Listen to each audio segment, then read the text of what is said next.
Un saludo, profesora Susan. En esta oportunidad, mi grupo y yo, conformado por Miguel Ángel Ruiz, Dante Camac y mi persona, Matías Marrón, les vamos a presentar una entrevista y su análisis basada en el conflicto interno que hubo en el Perú entre los años 80 y 2000. Antes de empezar, quiero recalcar que el señor César Quispe actualmente es un hombre de 45 años, nacido en Lima, vivía en La Molina y era un estudiante de colegio. A su vez, él vivía con sus padres y hermanos. Una vez dicho esto, podemos empezar. Buenas noches, profesora, compañeros. Soy el estudiante Matías Joaquín Marrón Culqui de la Universidad Nacional Mayor de San Marcos, de la Facultad de Educación. En esta oportunidad me encuentro con el señor César Quispe, al cual le voy a hacer una pequeña entrevista donde me va a contar un poco su experiencia de lo que fue el conflicto interno en el Perú entre los años 90 y 2000. Bien, como primera pregunta, por la edad que usted tenía en los 90, ¿cuál es el primer recuerdo que tiene del país en ese momento de crisis? Buenas noches con todos. Los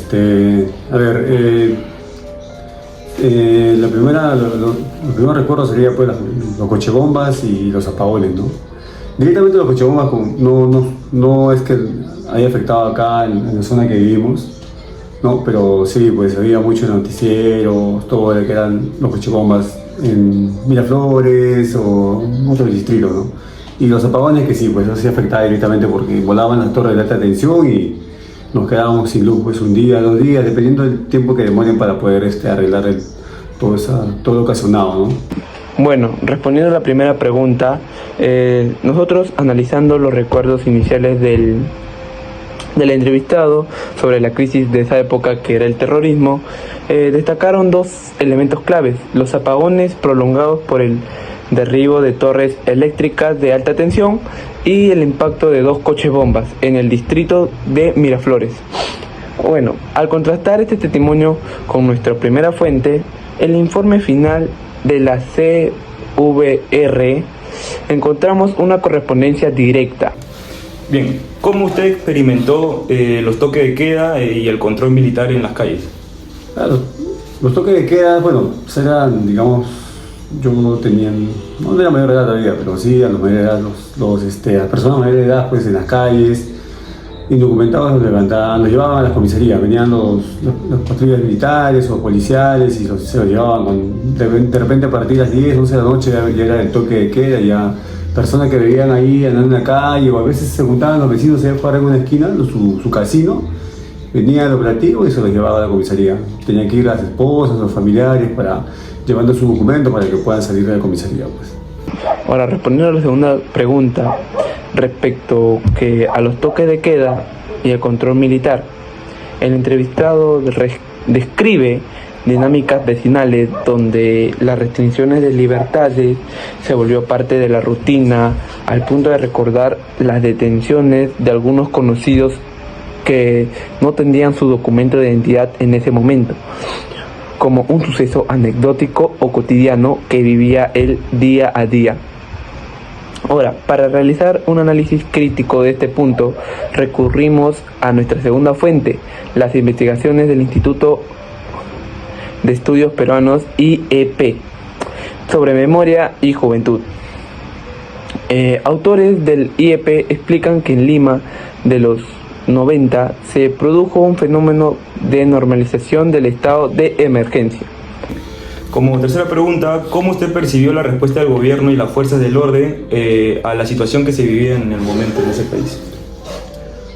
A ver, hasta que estuvo Alan García, lo que yo recuerdo es que no había muy buena respuesta de parte del gobierno de Alan García. Fue ahí donde pues, más atacó el terrorismo, ¿no? Hasta el inicio de los 90, donde ya Fujimori pues, en su gobierno puso la mano dura y bueno, los resultados se ven ahora, ¿no? Que el terrorismo pues en su gobierno fue lo que terminó, ¿no? Con el terrorismo prácticamente y eso es algo bueno que dejó en esa parte, ¿no? En la tercera pregunta, hemos analizado el testimonio del señor César, que critica la gestión de gobierno de Alan García y que atribuye exclusivamente a la política de mano dura de Alberto Fujimori. Hemos utilizado la fuente del archivo del lugar de la memoria. La historiografía demuestra que la derrota estratégica de grupos subversivos como la captura de Abimael Guzmán en 1922 Bien. Y para finalizar con la entrevista, ¿qué mensaje los jóvenes de hoy deben rescatar de lo vivido en esas épocas en el país?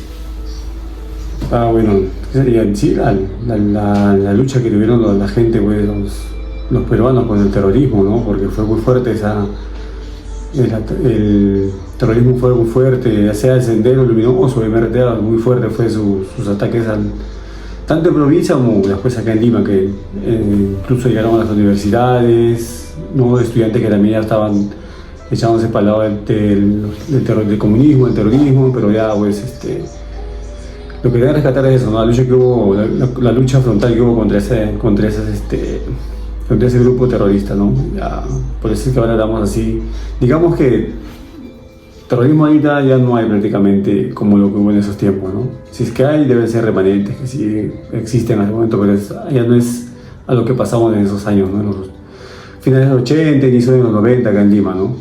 Es lo que te podría decir a los jóvenes en este momento, ¿no? Que simplemente como les digo a mis hijos, ¿no? O sea, averiguar, leer, estudiar un poco, educarse en ese tema, ver cómo ha sido el tema del terrorismo en esos años, no dejarse llevar por lo que le dicen algunas personas que de repente sí tienen un poco el lado de comunismo y todas esas cosas y dejan llevar por lo que les puedan decir, pero simplemente es tener uno mismo que averiguar.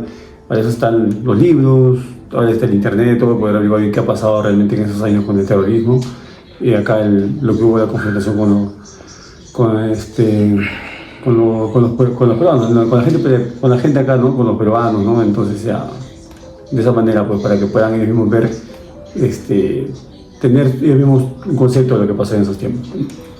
Bien, hemos dado por culminada la entrevista. Fue un gusto, señor César, y bueno, hasta la próxima. Muchas gracias.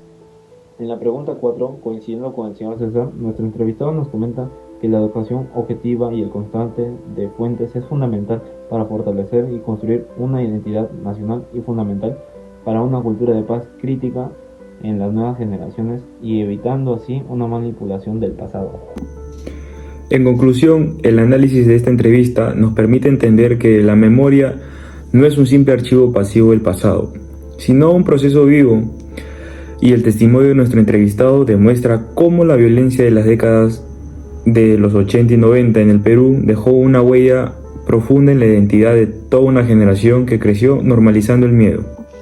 Es así que comprendemos que coexisten múltiples memorias, como la emotiva de quien vivió el día a día en las calles de Lima, la memoria oficial de los gobiernos de turno y la memoria histórica respaldada por fuentes como la CVR. Es así que solo a través de la educación, la investigación y el reconocimiento de todas las experiencias vividas, las generaciones nuevas podemos transformar ese pasado en una memoria colectiva sólida. Muchas gracias.